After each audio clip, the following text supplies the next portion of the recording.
Welcome to the CBS Radio Mystery Theater Archives, the only YouTube channel which has the original classic episodes of the CBS Radio Mystery Theater in order with no ads. Thank you for listening, and now, enjoy the show.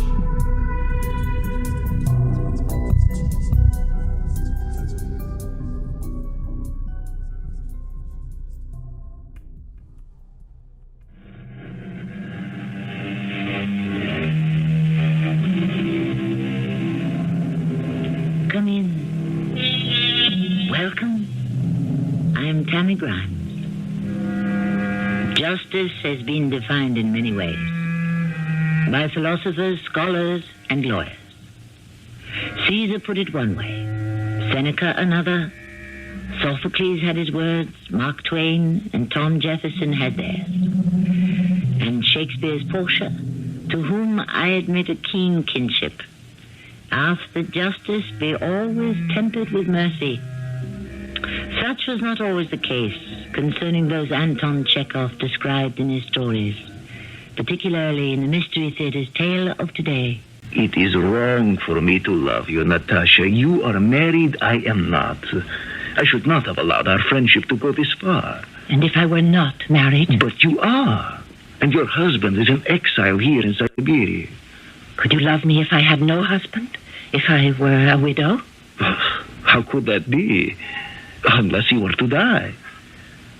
Perhaps that could be arranged.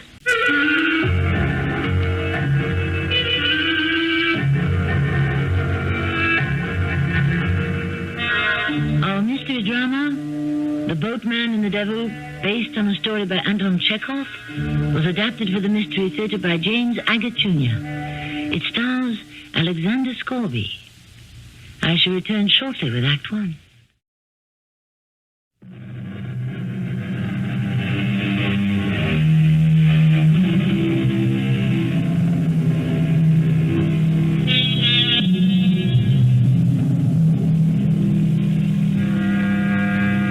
Today we shall examine exile. From 15 to 50 years in some Siberian outland, deprived of family and friends, left alone to survive or die. One man in the Russia of 1890s is the boatman who conveys the convicted across the river from Russia to Siberia. In the boatman's hut are two exiles. One, obviously a man of position, asleep in a fur coat. The other very poor and younger, who warms his hands before the blazing logs. He is waiting to be ferried across the river by the boatman, whose name is Sasha. It is he who will tell our story. Young man, you have just arrived. At this moment, you feel sorry for yourself because you believe you're innocent. That gentleman, lying there asleep in his fur coat, also believes he is innocent and doesn't belong here in Siberia. His name is Vasily. Count Vasily, I believe. What's yours? My name is Radek. And mine is Sasha. I'm the boatman. I advise you to get as close to the fire as you can. When I take you across the river, you will find it very cold there. Sir, can a man be as well dressed as that man, Count Vasily, in a fur coat and still have committed a crime? He has been found guilty and exiled. How old are you? 25. What crime did you commit? I stole nothing. I robbed no one. I hurt no one. Whom did you offend? The state and the judge. Russia is not a country where one may call a spade, so to speak. There are those in power, and then there are the rest of us. Powerless. My boy, it has always been so. My wife, my baby, my parents. I can't bear to live without them. I shall go mad. You will not. We had a happy life. And then I was unjustly accused of theft, of beating an old man. I broke out of jail and joined a movement of people. They told me there could be a better life. We all ended up in jail. In a worse life. Hardly a life at all. You haven't even tasted it yet. You haven't crossed the river. As soon as the wind dies down, I shall row you across to be officially admitted at the post office at Girino. Don't you understand, old man? I can't accept this exile. How many thousands of times have I heard that? In a week, the river will have gone down, the weather will have warmed, and you will go wandering across Siberia, finding ways to amuse yourself. Never. I shall die first. Oh, one doesn't die of loneliness. You will find a new life here. But I shall always be at this same place, living in this same hut, rowing back and forth across the river, as I have done for 20 years, day and night. White salmon and pike under the same water I float on. Sasha, why don't we go now? The wind seems less. Are you waiting until he wakes up, our sleeping friend in his fur coat? No, not at all. Let him sleep the whole night and day, so far as I'm concerned. You wish to be ferried across now, so be it. Gather your belongings and we'll go. Who knows how long Mr. Fur Coat will sleep. You, Roddick, start your new life. Yes, as the Chinese say, a journey of 1,000 leagues begins with the first step.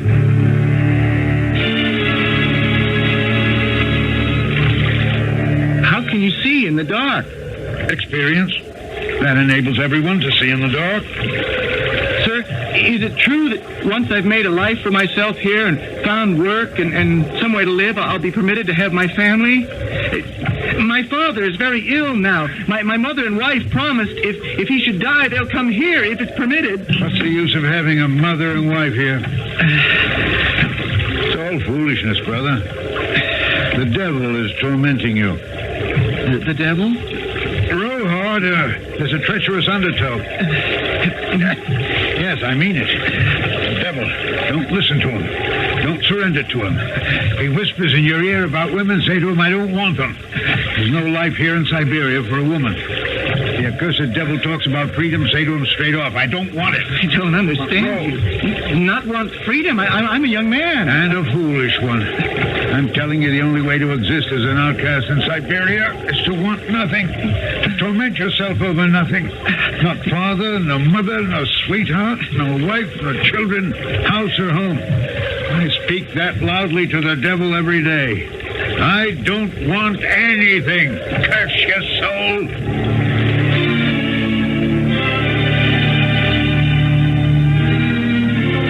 Here's the shore.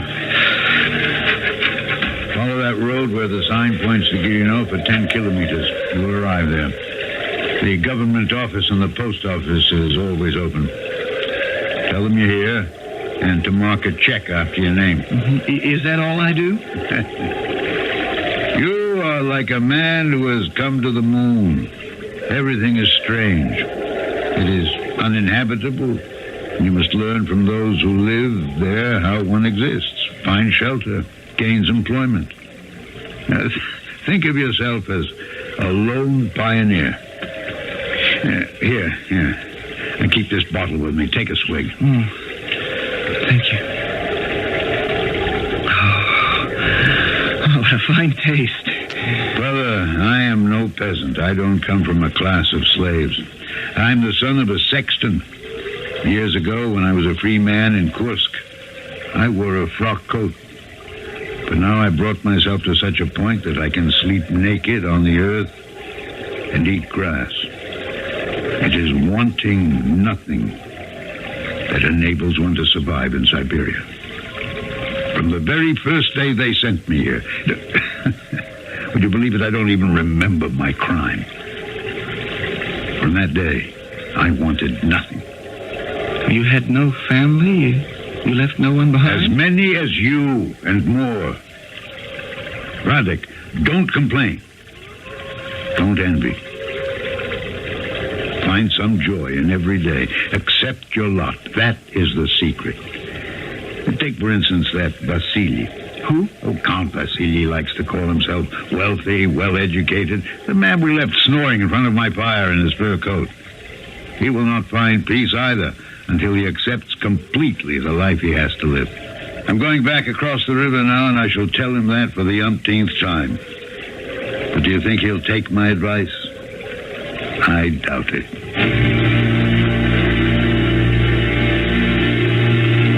Vasily, I see you're awake now. Yes, I'm surprised you're back so soon, Sasha. Tell me, you're spending this entire night here in my hut, or do you expect me to ferry you back tonight?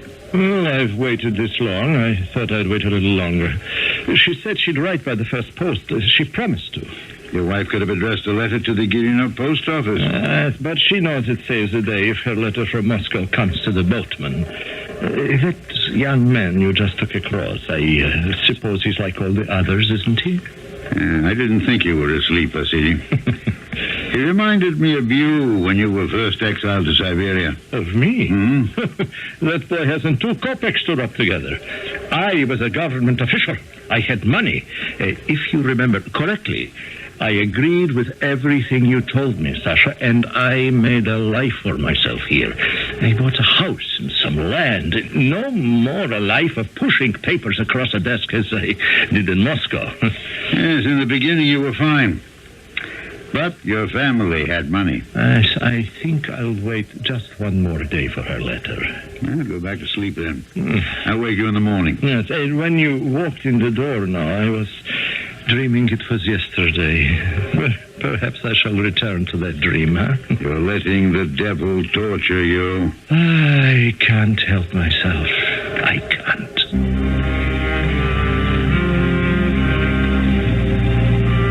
Those dreams of the past. It was almost as if I was dreaming by his side. I knew Vasily's dreams so well. I warned him that to want money is only the beginning. His family had it, and so they could send it. Every month he would cross the river with me for a whole year. Every month. Always the same words. Sasha, it's a long time since they sent me any money from home. You don't need money, Vasily. What good is it? Throw all the past away. Forget it as though it never happened. Don't listen to the devil. He'll never bring you any good. He'll only tighten the noose. Choice to want to live well in a place the Almighty has forsaken. Is that dealing with the devil? You are a prisoner, a convict. You have been convicted of a crime. One doesn't live well as a criminal. No, you want money. Every month you wait for your family to send more. My crime was not that great. I forged my father's will so I wouldn't have to share with my brothers. And those same brothers you tried to cheat are now sending you money. Yes, I needed to live. I cannot live without money. To live, a man needs only to be content and happy. And if you wish to be content in Siberia, you must learn not to want anything. You have to despise fate. Laugh in his face. Then fate will begin laughing at himself. It was like talking to the wind. Vasily would hear none of it. He would have money. He would have his wife and daughter. He would turn his Siberia into a heaven on earth. For 2 years this went on. For 2 years I ferried him to the Russian side of the river. And one day, that man, that Vasily Sergeyevich, met me with laughter. Oh, Sasha, it happened. It happened. Think of it, Sasha. She is coming. She is. I am going to Gilino tomorrow. Would you believe it? To meet my wife. Oh, my Natasha. She has taken pity on me. She's come to live with me. Oh. She has forsaken the gay life of Moscow to live here in Siberia, bad winters and all, and to be with me. She misses me. What do you think of that, Sasha?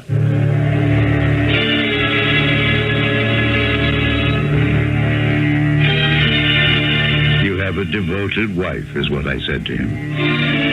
But in my heart, I knew. Wives and prisoners of the state. I knew it could not last.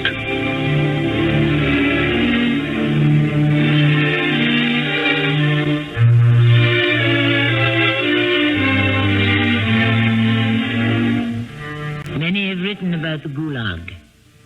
The outcasts of Russian society condemned to mark time until their sentence has been served, or they have not survived and died in their cages. But no one has illuminated it in the same fashion as Chekhov. what it takes to become used to this moonscape from which there is no escape. Our boatman will tell us more when I return shortly with Act 2.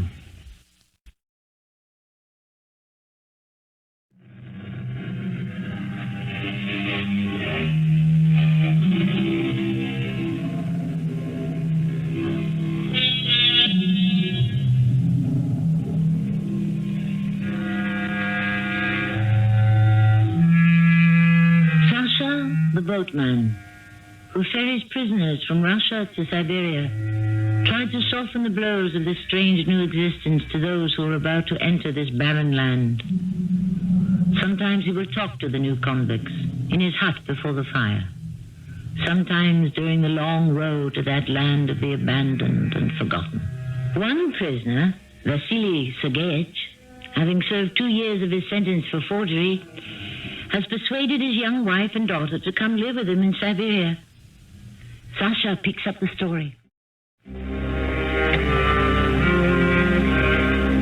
The next day, Vasily arrived with his wife, a pretty young lady with a little girl in her arms, and lots of luggage, hat boxes and boxes of shoes. Vasily Sergeyevich was spinning about her like a top. Natasha, this is my old friend, Sasha. She has made life bearable for me here.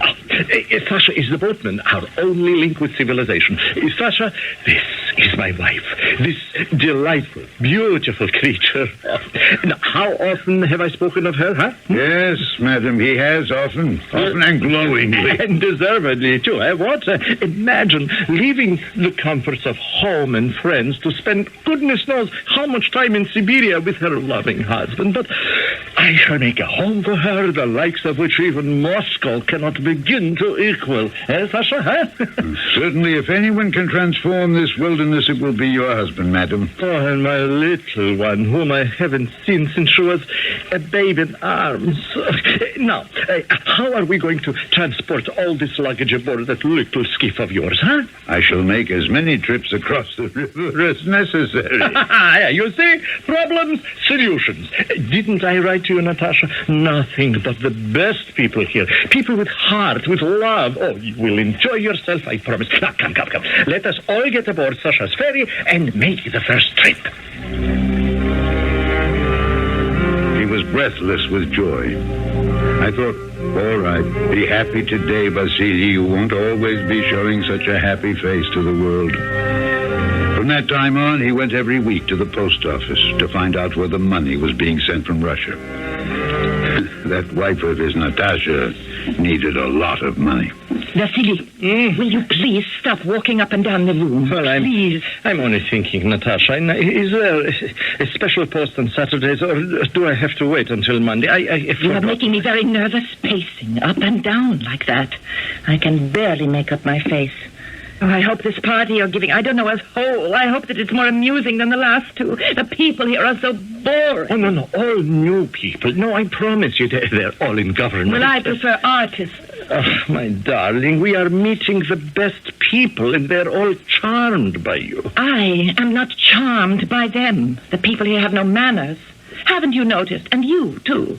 You have become somewhat crude and boring like the rest of them. How I long to meet just one gentleman, just one. I ask no more. Oh, I have become crude and boring. Yes, just like them. Oh, Vasily, you don't even realize it. But Siberia... I know. For others, it is a prison. But you assured me in your letters that for us it would not be.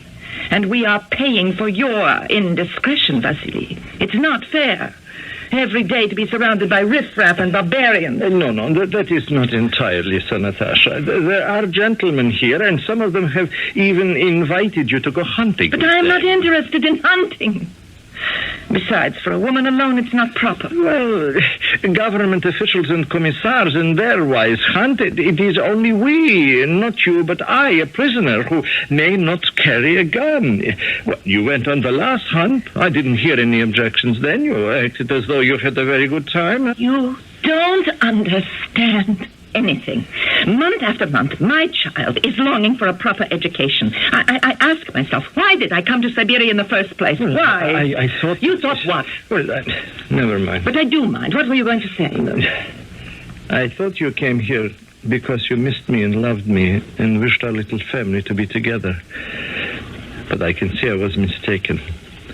I am exiled not only from my country, but from everything that was once dear to me. Siberia is a cruel punishment. It does not fit the crime. How long could a spoiled wife of a once wealthy man exiled to Siberia stand it here? Not very long. How could she? Clay soil on which nothing grows, cold water, cold weather, no vegetables, no fruit, and surrounded by ignorant people. So she found amusement where she could. Anton? Forgive me, my princess. I could not come sooner. Anton, where have you been? I've missed you so. A commissar cannot always prescribe his hours. I have work responsibilities. Anton, I hate this place. Even my little Anna knows how I feel. And although she loves her father and would do anything to remain here in Siberia with him, she knows it is not good for her. So we had a little talk, and I am going to take her home to Moscow. She is too young to stop learning. Moscow? When? At the first sign of spring, April or perhaps May. Now, you will come too, won't you? I cannot leave here. This is my post, my career, my future. I have no way of going to Moscow in the spring. I am taking Anna to Moscow, and as soon as I am certain that she is installed in a good school and her uncle can take care of her, I may return. And then what? We shall see. If you are still interested, I will be with someone who can make Siberia bearable for me. And if not you, then someone else. Crumbs of happiness. It's all wrong. You are married. I am not. I should not have allowed our friendship to go this far. Would you feel that way if I were alone? Alone? If I had no husband? If I were a widow? Then I would demand to be transferred to Moscow. I would pester them until they agreed. In Moscow we could be married. They like my work. I know I should be promoted. Natasha, would you marry me if you were a widow? Yes, I would. I believe in you, Anton. So only one thing stands in our way. Yes, only one thing. Am I to remain the wife of an exile or his widow? Anton, you're an excellent shot. Remember those geese you shot down, one after the other, without scarcely taking aim? Tomorrow I shall tell Vasily that for her sake I am taking Anna back to Moscow. And perhaps, who knows, while I am away, a hunt is organized and accident happens. So that when I return, I find myself a widow.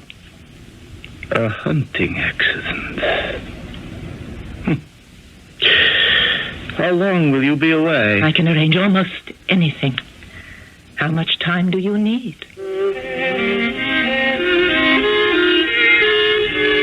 And did it happen exactly as it was planned? No, not exactly. Do you remember the young Radek I took across the river some years ago? Well, he had become quite desperate. He saw no way of living out his sentence and never seeing his wife again. He came to me and told me of his plan. To run away. As simple as that. And you think they won't find you? Well, I shall run quickly. You have clothes enough? Only what is on my back. Food enough? At night, if I'm near a farmhouse, I can steal food. How did this change of mind come about? Sasha, I can make no money. I can get no money. I have no place to which to bring my wife. Not many have. Vasily Sergeyevich has. Well, He could bring his wife and daughter to this frozen hell. For 3 years, they've been here with him. 3 whole years. I would give anything for my wife to visit me for just 1 day.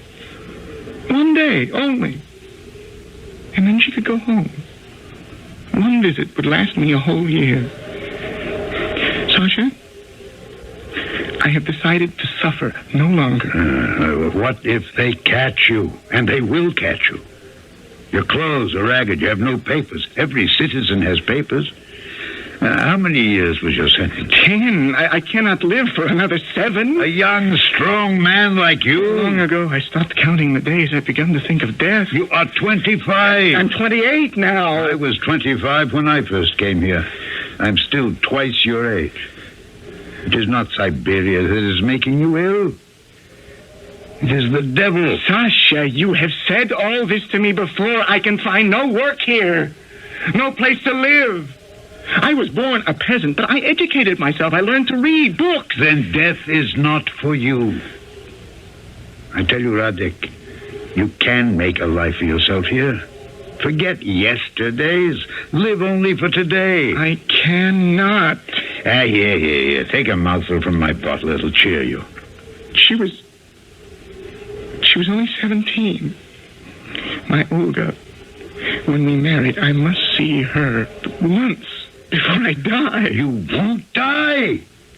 Tell the devil to let you alone. Scream at him. Take control of your life. Yes, that is what I shall do tomorrow. Tomorrow I shall run away. How far will you get? They have dogs. Why tomorrow, huh? Well, there's a hunt tomorrow. Ducks, geese, pheasants. I heard them talking about it. Vasily Sergeyevich was boasting he was going to be allowed to accompany the hunters. You see, he said to me what it means to have connections. I said to him, I was incredulous. They are giving you, a convict, a gun to shoot with? No, but they are trusting me to carry the gun. Radek, they will find you with their dogs. Nastasia, that's the beautiful part. The dogs will be hunting, too. I shall hide in the trees, and when they're all occupied with shooting birds, I shall run as fast as I can. The Lord be with you. I hope you will arrive at the place you wish to.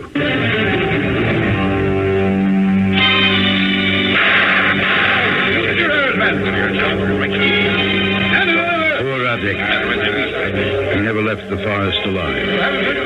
He was shot by accident by one of the government men. One called Anton. He said he thought the movement behind a tree was a deer, that it never occurred to him it could be an escaping convict. Anton? You're back? I had no idea you would return to Moscow so soon. I didn't go. Anna became ill. Is that the man you shot? They're burying? It was an accident. The wrong accident. Vasily told me all about it. He was standing quite near when you shot the wrong man. I shouldn't have even dreamed of doing it. This innocent boy is dead now. They said he was escaping. Did you shoot the wrong man on purpose? I don't know what I did. It was all so sudden. It was wicked to even plan such a thing.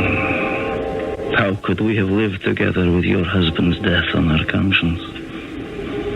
That boy died so that Vasily could live. We must never forget that.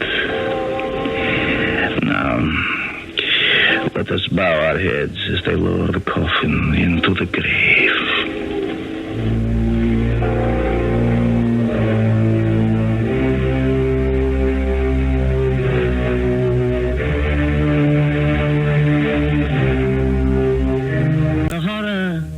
Dead souls. One cannot help wondering, is this happening today? Stories of injustice finally filter through the darkness, and we hear of them. Sane men who are placed in institutions for the mad. Those who disappear and are never heard from again. And our story is based on an account published 120 years ago. History repeats itself again and again.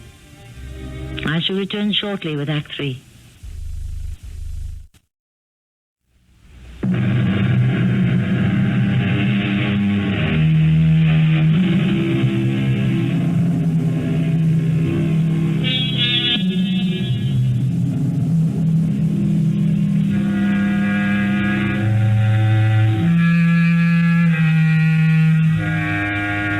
Today, the Mystery Theater's third act curtain rises on a tale familiar to many writers. Some who themselves experienced exile in Siberia. We have used Chekhov's account written in 1892 because we hope by 1992 that such bestiality towards man will be forgotten history. Our spokesman is Sasha, the boatman, the link between freedom and living death. He himself is an exile, 50? 60? No one quite knows. And strangely enough, he has forgotten whether he has served out his sentence. For he has remade his life here in Siberia. I stand in a corner of the yard where the dead are placed. It is so cold they cannot dig very deep. Anton, the man in love with a prisoner's wife, has shot and killed the young man who lies in that coffin. From the distance, the bell of death. Coward! You stupid coward! I should have known. Natasha, I ask you to observe the ceremony and contain yourself. Coward! You shot the other man on purpose. You couldn't bring yourself to do away with Vasily. You're all words. I've wasted my love on you. Natasha, for the Lord's sake, stop whispering to me. There's a burial going on. Someone will see you. They will suspect something. You're not only a coward, but a fool. Vasily still lives. My daughter Anna refuses to go to school in Moscow and leave her father. My life is all upside down. Yours goes on as if nothing has happened and nothing has touched you. I was a fool to think that you could free me. Please let me explain all this to There you is later. nothing to explain, coward. I never want to see you again. I thought of Radek, the poor boy, who meant no harm to anyone, who was caught in a chain of circumstances and now would never see his Olga or his mother or his cherished province of Sibirsk. 6 months later, a troika drove up outside my hut, and the driver just sat there. I spoke to him, but he said nothing. Someone had hired him, and he was waiting. And then there was some shouting from the other bank. You! Hammond! Boatman! We wish to get across!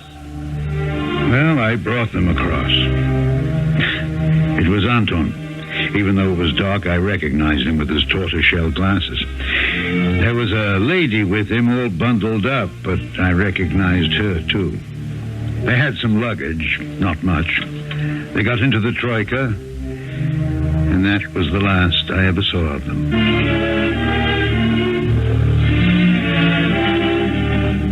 The next morning, guess who was shouting to be ferried across?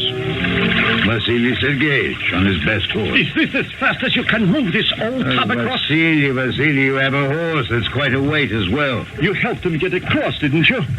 They could have only come this way. Who? My wife. And the young gentleman with the spectacles. Yes, I brought them across last night. And the boxes and cases? They had some luggage, yes. Oh, no, you should have told me.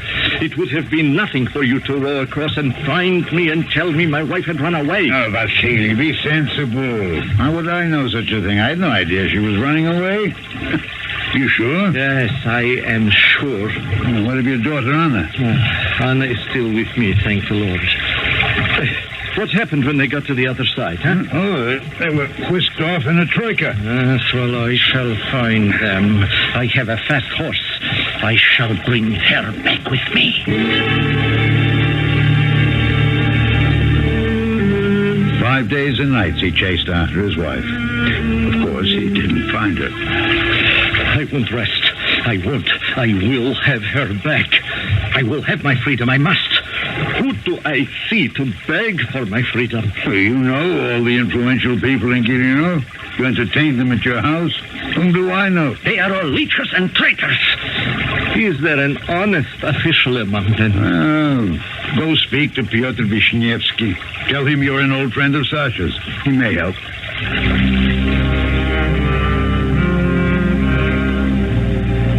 Summers and winters passed.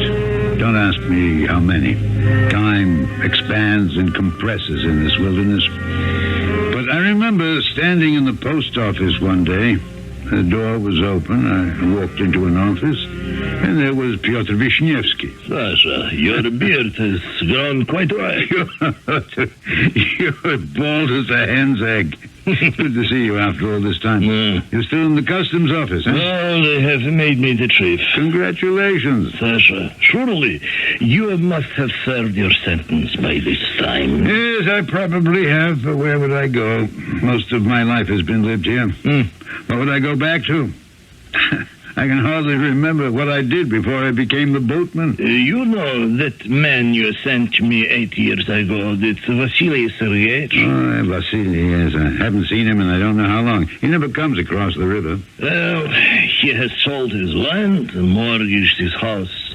Today, if you saw him, Sasha, you would not recognize the man. Yeah. He wouldn't listen to me. He let the devil get the best of him. If it were not for his daughter, he would have died already of heartbreak. I'm sure of that. I should go see him. Where does he live? Well, the last address I had for him was over at the public stables where the authorities keep their horses. I had pity on him and his daughter and made an apartment up there for him. Go see him. His daughter Anna has grown to be quite a beautiful girl. You see them everywhere together. Well, perhaps on Sunday when I have half a day off.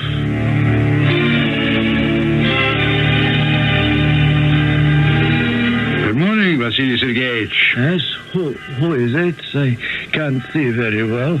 Anna, do you see the gentleman? It is a gentleman with a white beard. I think I know him. Yes, I do. You are Anna. Yes, and you are Sasha.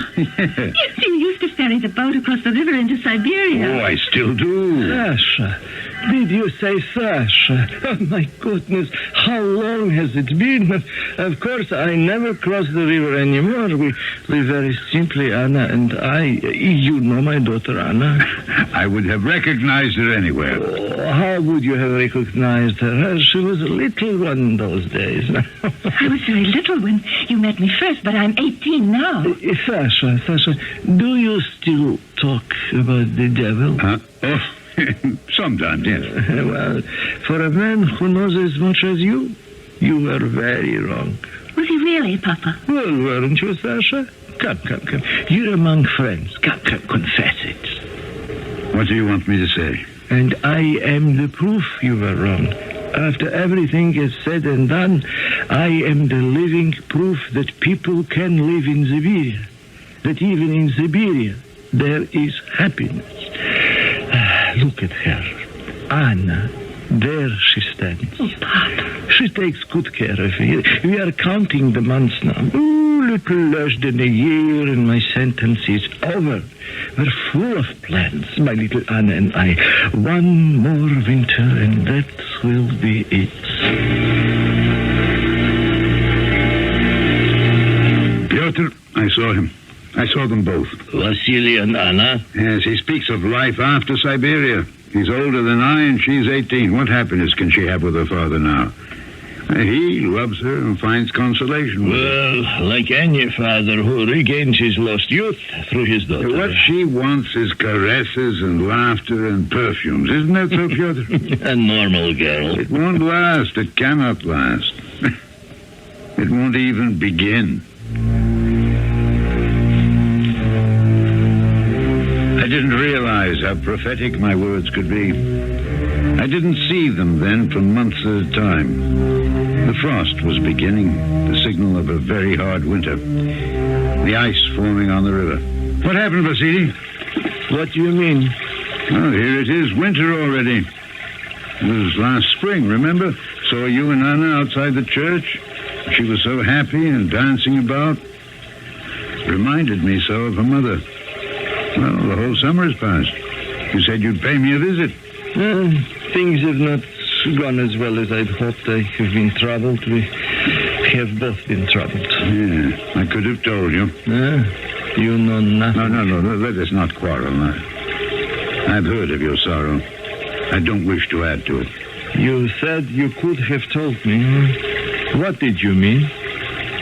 I could not have foreseen everything, but some things, yes. Sasha, are you saying to me what happened was because of the life here in Siberia? Did you know I came to your door often and knocked, and no one would open the door? I ran everywhere to find doctors. I could have been out when you knocked. Well, my friend Piotr told me. He said Anna withered and wasted away until she was too weak to stand on her feet. Yes, it happened almost overnight. I spent a fortune on doctors. They all shook their heads. They could do nothing. Yeah, consumption, I know. That's your Siberian happiness for you. No fruits, no vegetables, no sunshine, no life. You kept her in prison with you as you tried to keep her mother. That must be it, the load I'm supposed to row back to the other side. Four men carrying it. Yes, Anna's coffin. Oh. I will ride across with you. Oh, forgive me. I had no idea. They told me there would be a load to carry across the river. I had no idea it was her. What will you do, Vasily? I'm taking Anna to Moscow. And then? Nothing. My life is over. Vasily, we're both of the same age. Come back. Be a boatman with me. It's a healthy outdoor life. We could live to be 100. I have a cousin in the Urals who is 125. Come back. You could help those who are making this passage for the first time. We will share life, you and I. We will not let the devil rule us. We will rule him. Let me think about it, Sasha. You may be right. But I may not have the strength to return.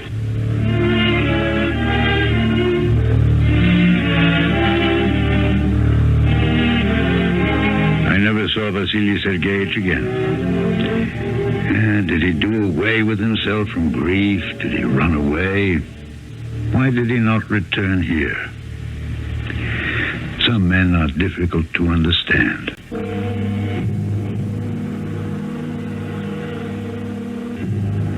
Today, when I introduced our production of The Boatman and the Devil, I pondered a little bit upon justice and judgment. I wondered then, and I still do, whether justice, a man-made law of order, can ever exist in a form acceptable to everyone. Putting it in our terms, is it because, as someone has said, no one understands a policeman because no one understands the Bill of Rights? I shall return shortly.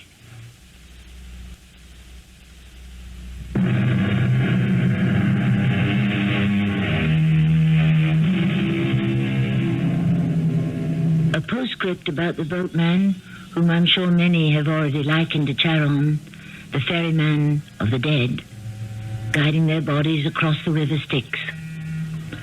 For the fare of one silver piece, Charon would ferry his soul to eternity. Surely, man could do better than bring others to eternal death, the death of places like Siberia. Were my opinion to be asked, I would banish forever exile. I hope you enjoyed this episode of CBS Radio Mystery Theater. If you've enjoyed this and want to hear more, please subscribe